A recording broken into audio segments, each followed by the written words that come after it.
Today, I'm lucky to have two guests, Robyn DeSzoeke and Carolyn Potter from Deloitte, Australia.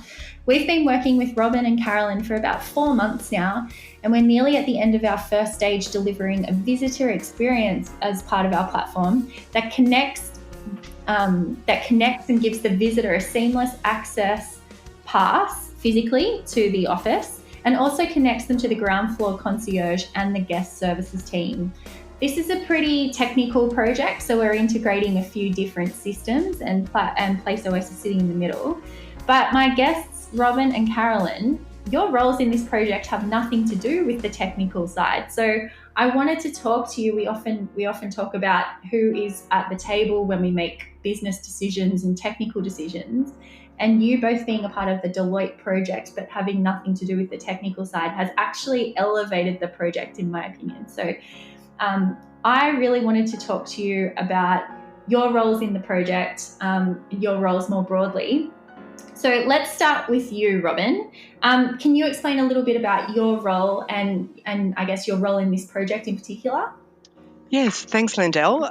So I've been at Deloitte for nearly 17 years in a whole range of roles, but most recently heading up our group property and workplace portfolio. So that means that our real estate nationally falls under my portfolio, not only the buildings themselves, but what goes on inside the buildings and how we provide services to our internal clients who are our staff, as well as to our external clients and visitors coming in to experience our meetings, functions and events. So I have a great team of people on the ground across each of our offices. We've got 12 offices nationally, and all of those teams report up through to either Carolyn and myself or our Director of Group Property.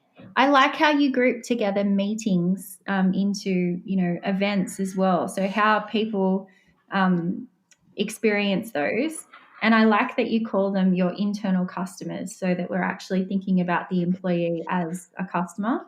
And that's probably related to, I guess, Deloitte being a Big Four and actually being in that war for talent. You really do have to think about your employees as customers, I guess. Yeah, look, it's interesting that you have touched on that, Landell, and I think it starts right at our recruitment process. We absolutely know that the offer that we put out to people to join Deloitte is quite compelling.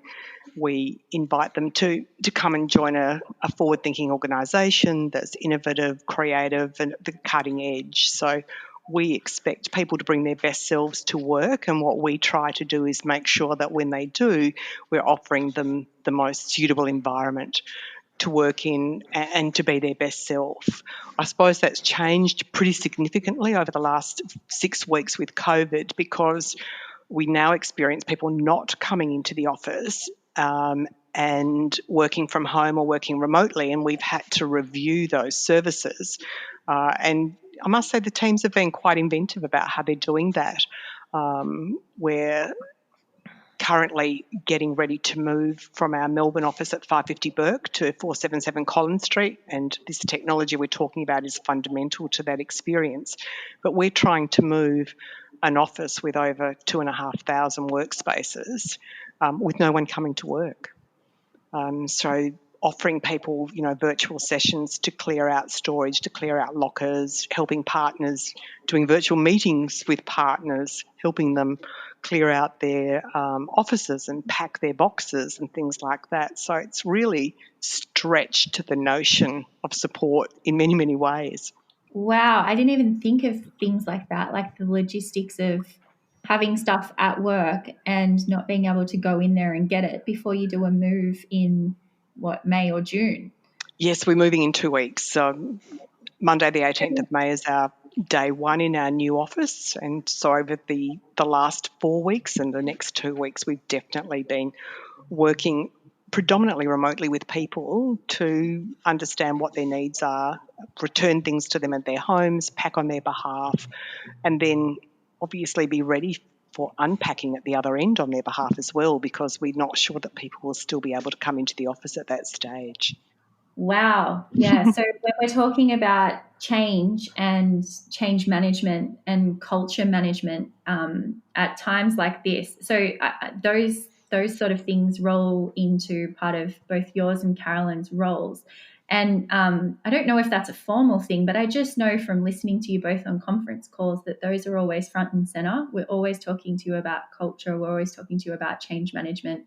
And if anything gets too technical, you two are always the ones that are bringing it back to the people and managing that change.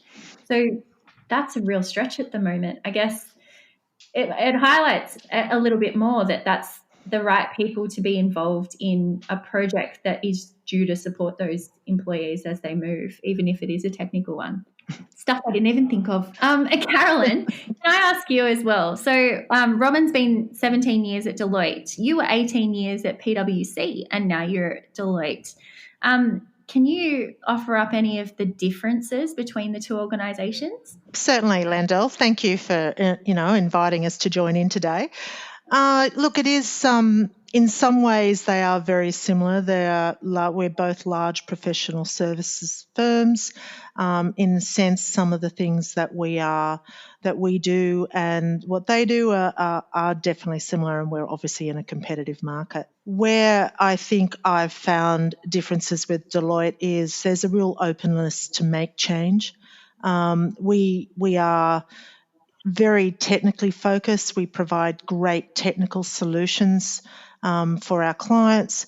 And so when we're looking and trying to grasp something that we want to try and improve, whether that be a productivity, whether it's the experience for our clients that we're trying to build on, there's been a real openness from Robyn and many of our business teams in terms of trying to provide that, and also really open to challenge it and to, disrupt how we do things. And I think that's a really great focus that I take in now of being at Deloitte, probably about 2 years now. In fact, 2 years today, I am today. Oh, congratulations, Carolyn. Happy anniversary. Thank you. So I'd probably say there's lots of similarities, but there's also, in terms of what I'm experiencing now, is the mode and the speed in which we're delivering some of our technical solutions to enhance the experience for both our people and, in this case, the solution you're providing for us for our clients has been phenomenal. I think that's probably something to draw out. We've got amazing skilled teams, and I see what we're delivering, how we've brought it together has been a great experience to be in, and particularly for this project.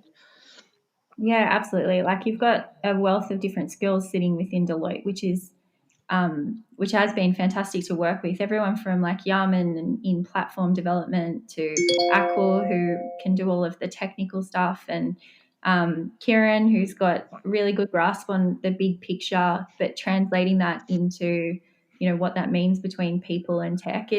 You've definitely got some good staff in there. And Carolyn, I know that you used to be one of my colleagues' bosses, Shane Bosley at PwC. But what I've noticed that from both him and yourself, you have this one particular skill that's really, I don't know, I wish I had more of it. You have a very good, common sense approach to work stress. Both you and Shane seem to have that. I thought that might have come from you, and maybe you mentored it down to him. Can you talk a little bit about that? Sure, thank you.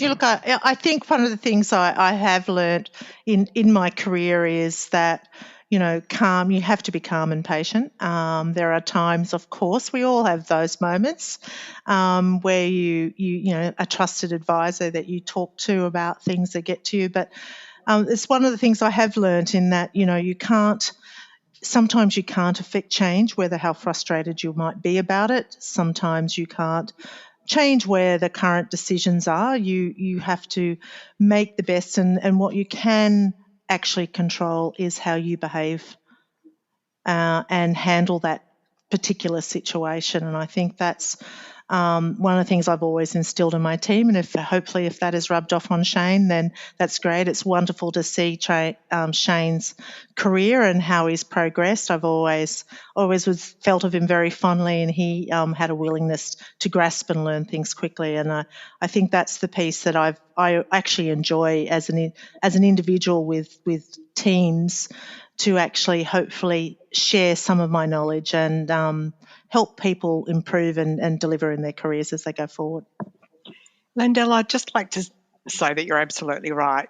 Carolyn manages a very, very complex portfolio very, very well and very proficiently.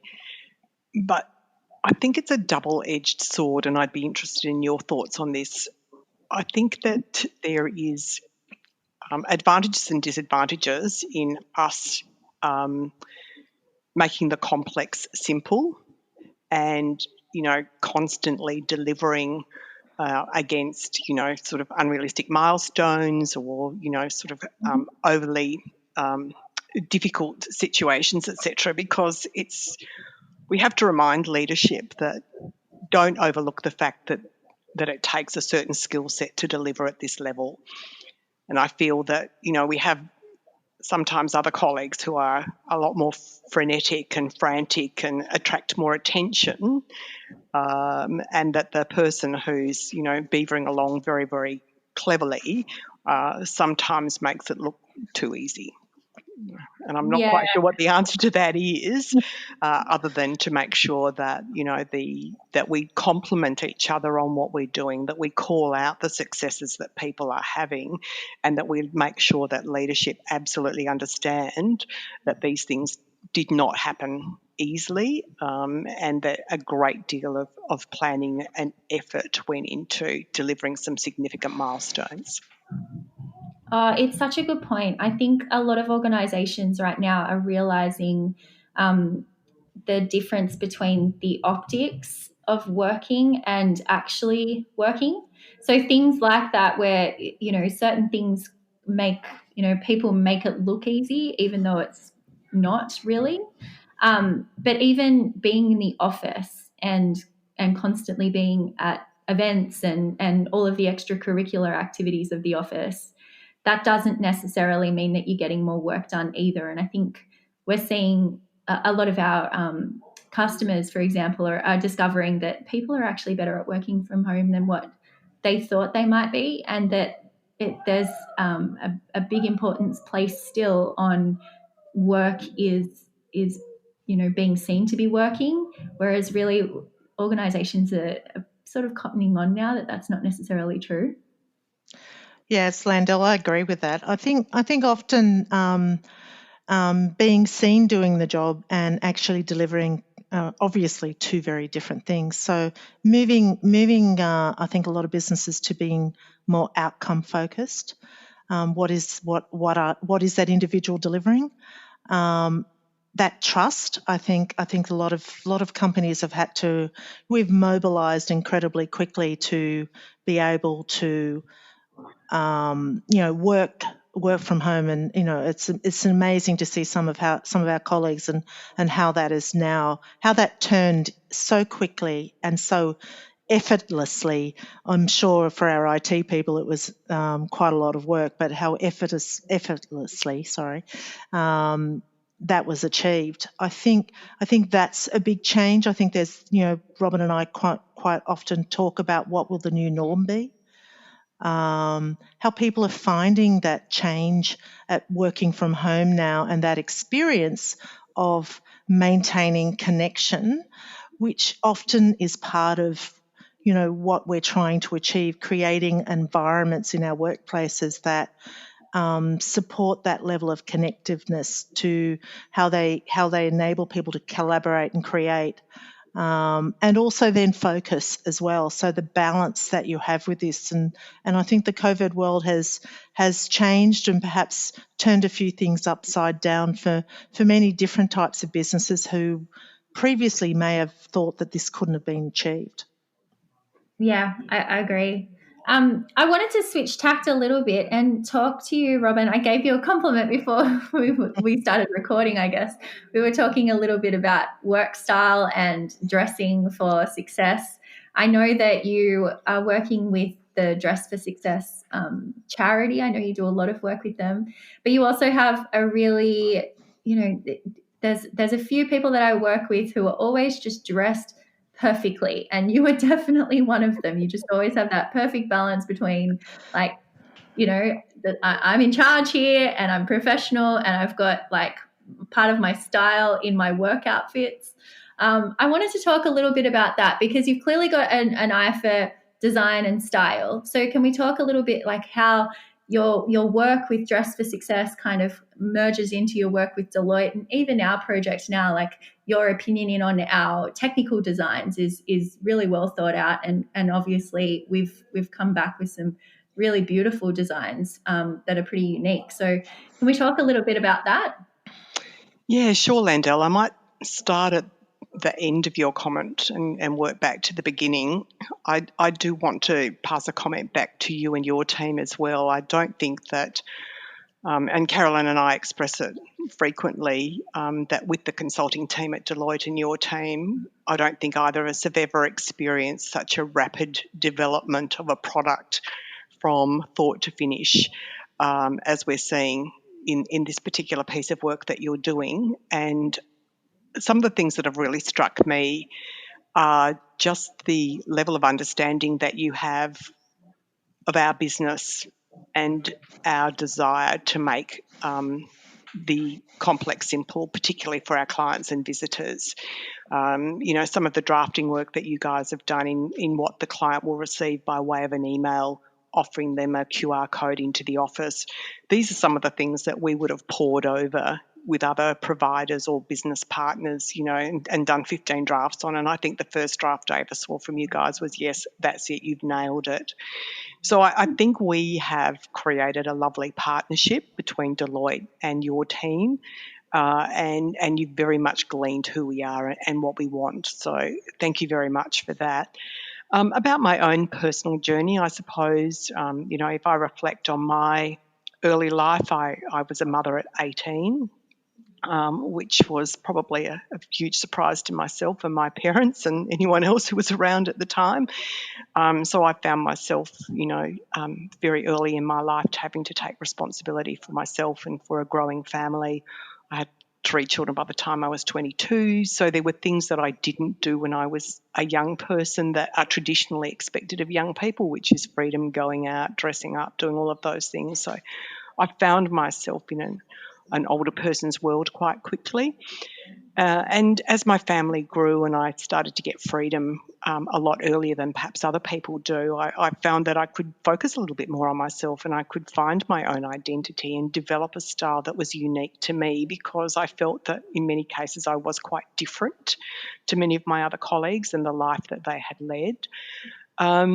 And with that came a desire, I think, to use my practical skills and to find ways in which I could support other women who may have had quite difficult starts to life or found themselves in situations that were, probably more challenging and more adverse than they otherwise would have wanted. So even though people see me in a particular way, I feel that once they know, sort of my beginnings in life, they understand that I feel quite connected back to other women who struggle with finding out who they are and where their place is in life, particularly in any sort of employment or corporate world.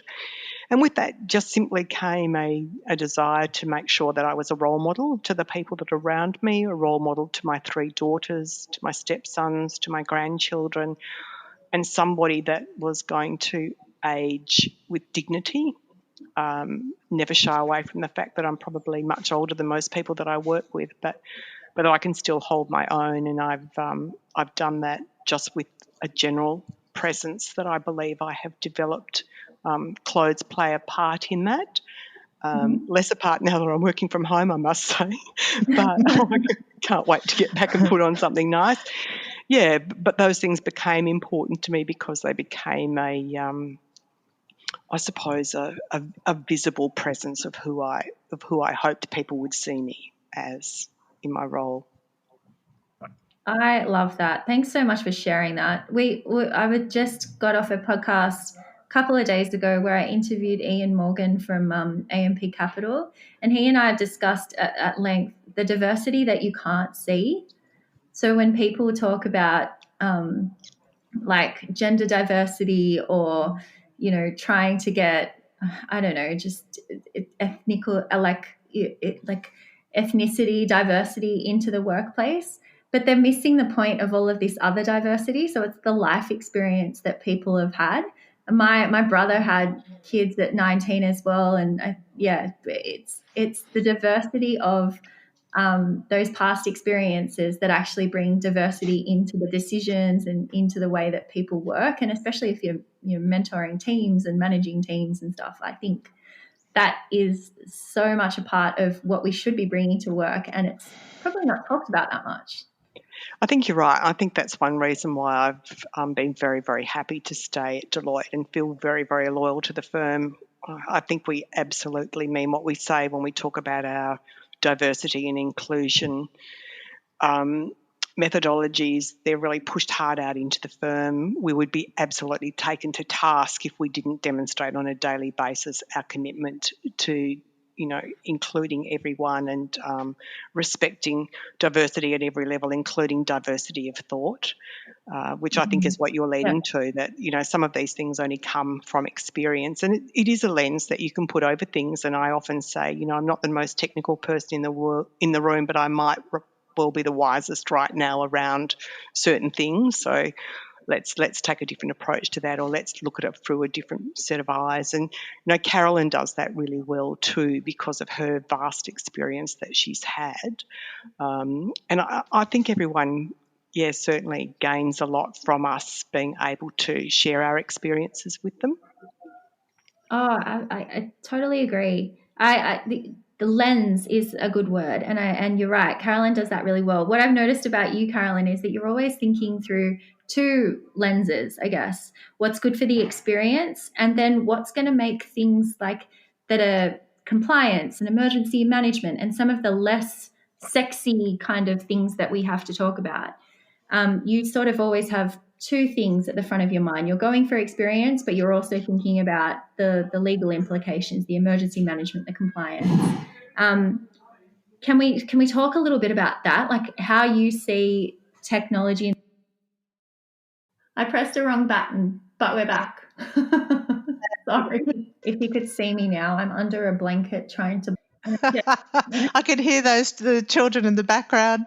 I was a little concerned that my dog would decide to bark away. She's gone up and slept up the front of the house. So much appreciated that, because she'll just see someone walk past the window and off she goes.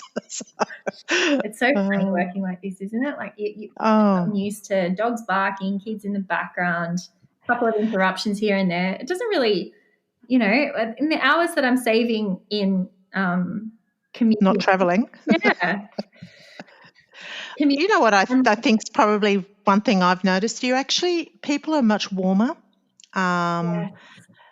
People, you're seeing a little bit more of the true self, you know, their own home environment. I think that's been a real change in this environment, a real need to be more connected and actually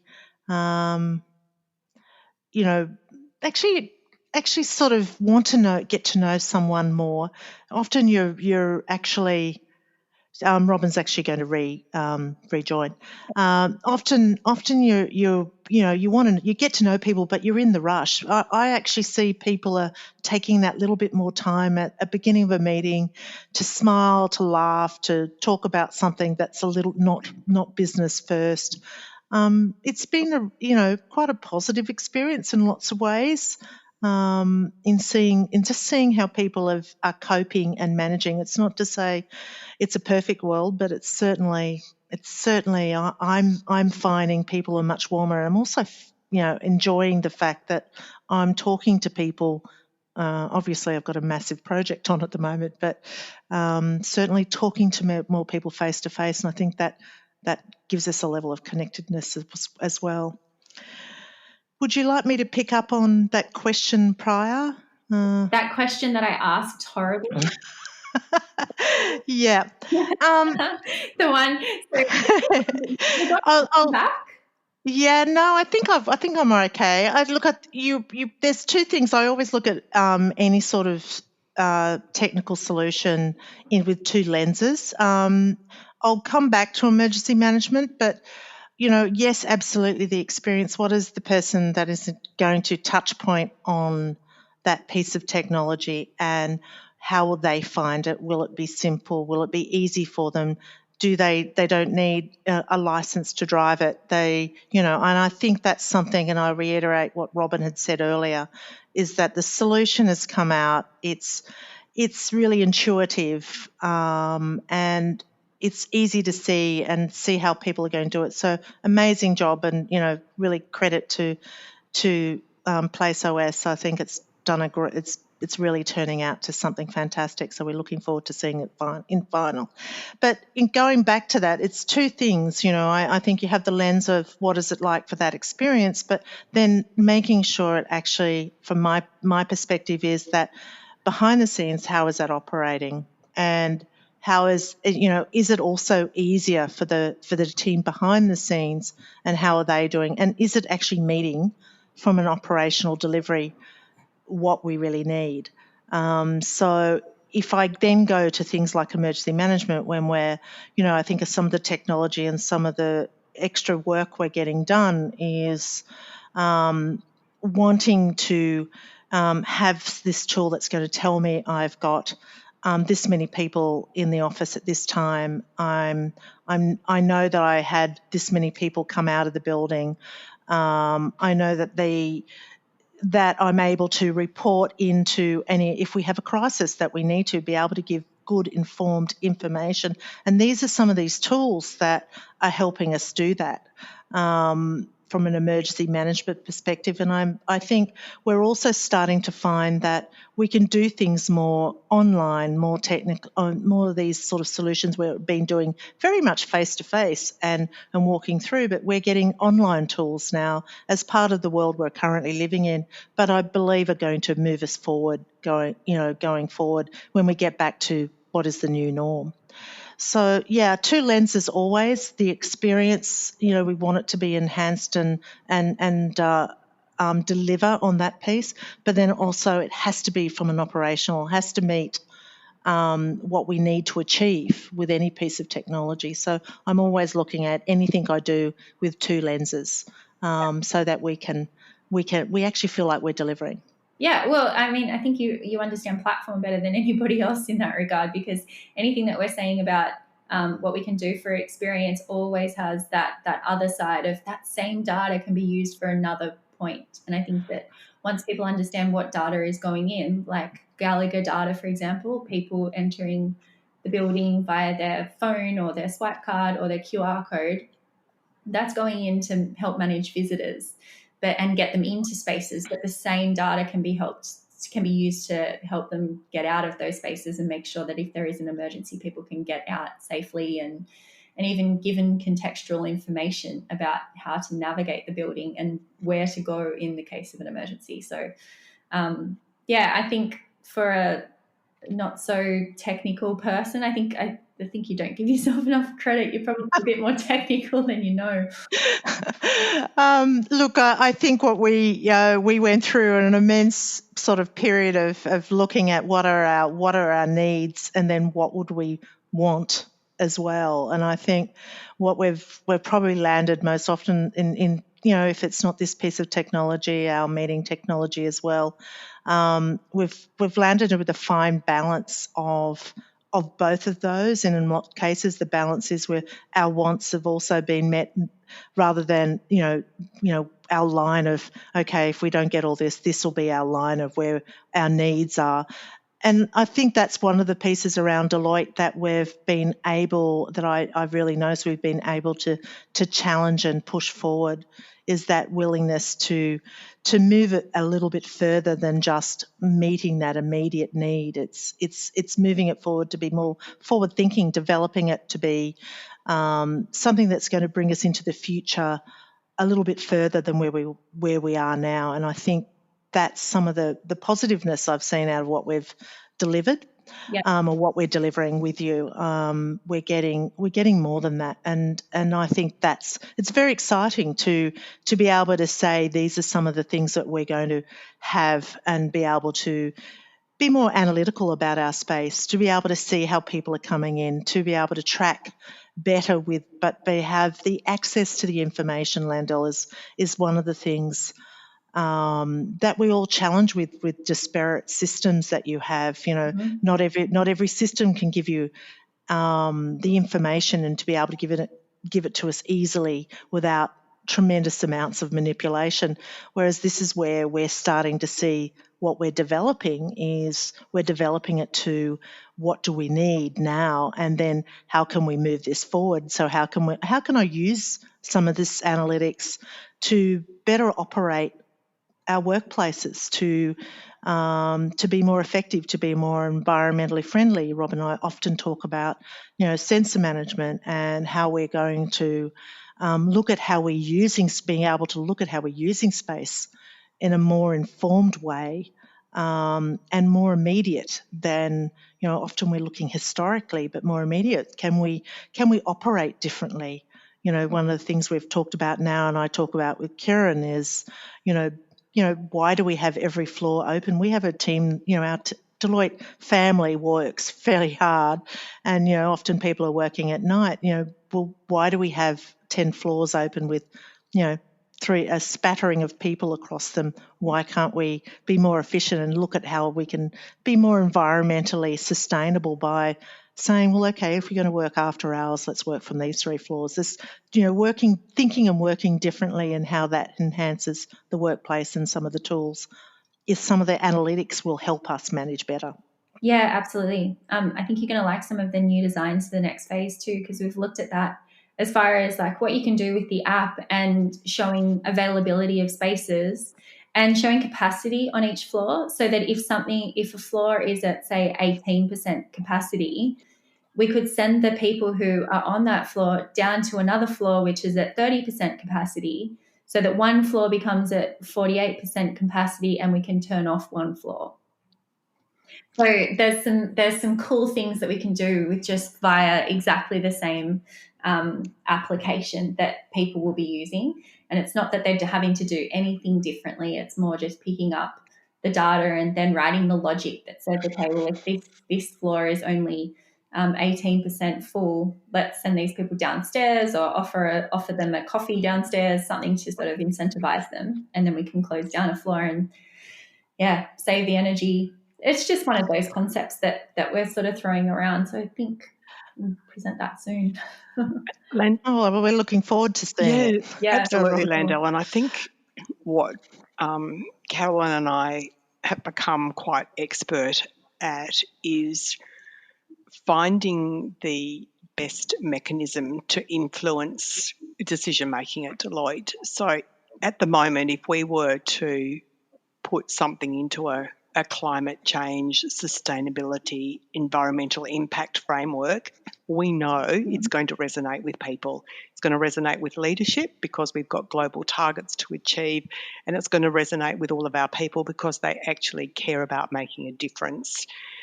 So it's not necessarily just having the capacity to do these things or the capability. It's about how do you translate that into a language that is really, really current for people in the firm. And I think that's where we have become, I hope you agree, Carolyn, quite good at reading the landscape and saying, I know what I want to tell them, but I'm going to have to shape it in a way that it's going to sit comfortably with them, or they're going to think this is amazing and we're a first person's people to do this, and why wouldn't we get that, first to market edge on it? And I think that, environmental and sustainability issues are very, very paramount, as is anything to do with community at the moment, obviously, with everything that's happening, and anything to do with wellness. So if we need to structure something that's new to the firm, but we create a wellness piece around that, then we know that it's going to resonate with people more than if we just say, guys, it's about time you did this. We need to give them a reason that's important to them. I think the other thing that I'd like to compliment your team on, Landell, is your, I suppose, patience with a large organisation like Deloitte and some of our global requirements around, security.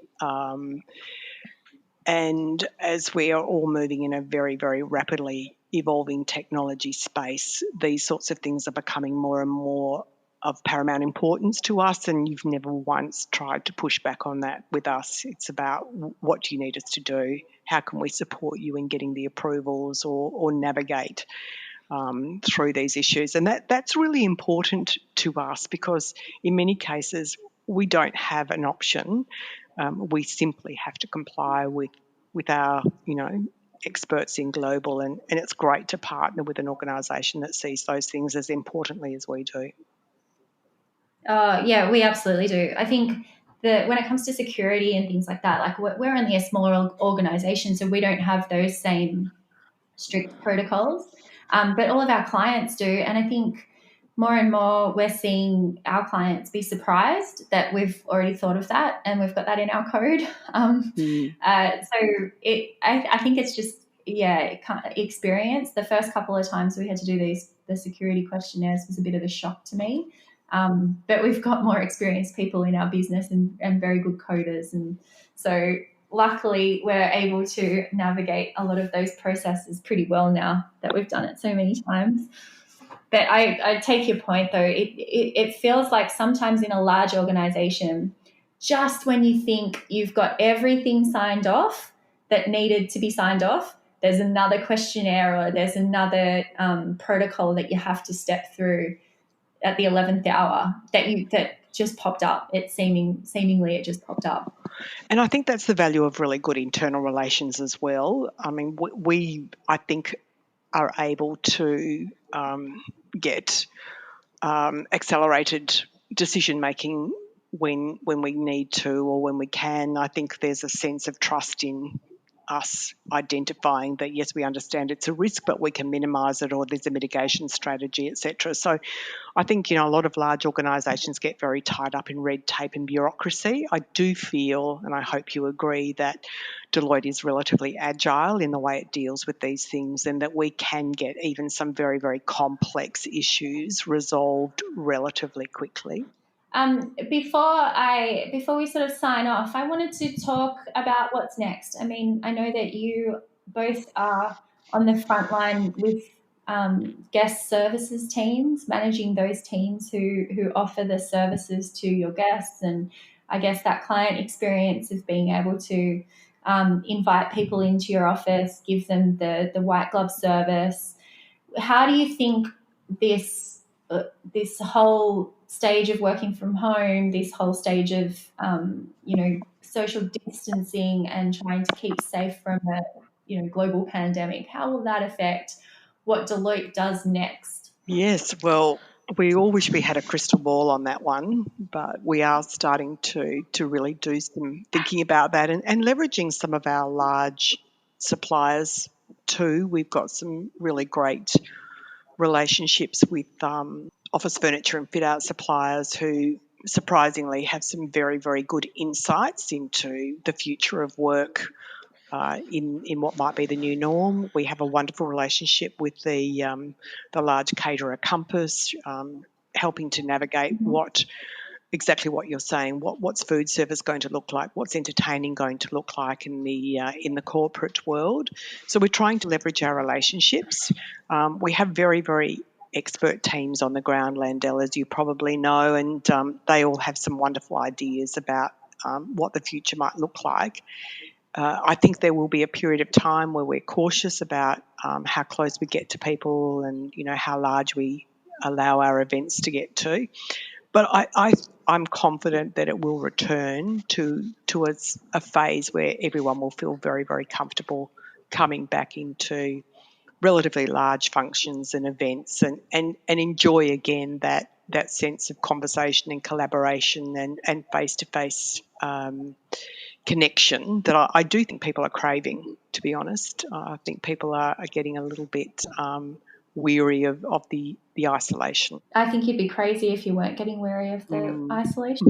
I think even the introverts are struggling. I think everybody just needs that sense of change of scenery a little bit. So, yeah, I agree. I think people will be craving those events and coming back together. I'm not sure. I think that there's going to be some. You mentioned how there's plenty of specialists on the ground. I know one of the specialists is Robbie Robertson as far as user experience. I reckon my call is that there's probably 100 ideas that are sitting there that up until this point no one's really activated because there hasn't been a compelling event, and some of those ideas might bubble to the surface now that we've had that compelling event. Might just get people thinking a little bit differently about how we go about working from now on. But I'm really keen to see what comes out of Deloitte. I know that you consult to a lot of workplaces as well on how they can do things better and into the future and future-proof their smart buildings and their workplace experience. So the ideas that will come out of Deloitte, I think, will spread, hopefully not as quick as coronavirus, but spread all. Look, I agree. I think that what is the new norm, and you're seeing lots of people talking about what it might be, and certainly there's going to be an absolute element of cabin fever. I think we're all feeling that, and I suppose me trying to look at it in a bit of more of a positive light. There's also that acceptance now that I can do this. I'm able to still be able to do this and balance work life as well. It's been very challenging for our parents, obviously, managing education as well as managing their work life and trying to still deliver which I would normally do, and so there's lots of those balances, but there's lots of positives too. I think people have taken a bit of a step back and slowed down, even though I suppose we're going through a fairly frantic time, but there's been a bit of a deep breath. There's also maybe a recognition of that joy of being connected with people. So when we are face to face again, I think, and being more opportunity, people will really get joy out of that and connect quickly.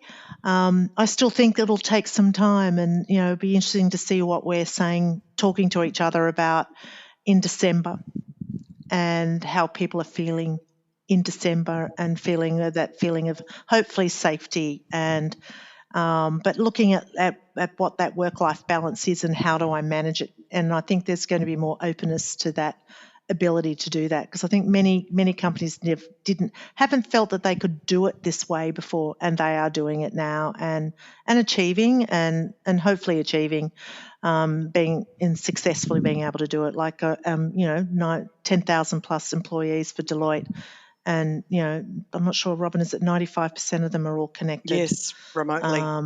All connect remotely, which is phenomenal. Wow. Yeah, I think you're right, Carolyn. I think one thing that I do feel that people miss, and I personally miss myself, is the ability to celebrate.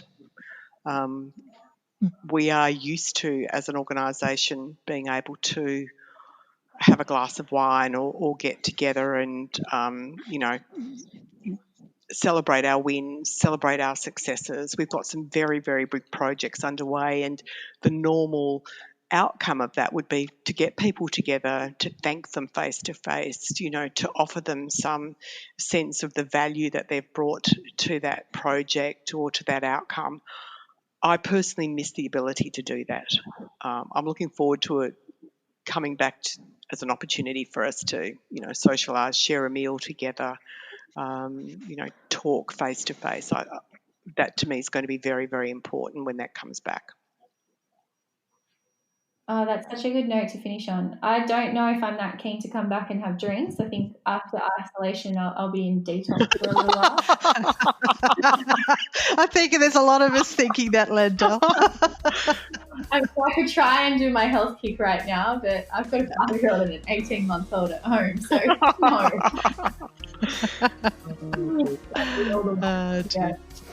Thank you so much for your time. I know that you're both really, really busy, so I really appreciate you taking the time to talk to me on the podcast and yes, we're in the middle of a really hectic project, and you guys absolutely killing it, being able to get to day one completion and get people moved from building to building, and all of those logistics I just did not even think about. Now you're blowing my mind with just things that need to be done. But yes, thank you so much, and I will talk to you very soon. Thank you. It's been a pleasure. Thank Bye. you. Our pleasure. Bye. Bye.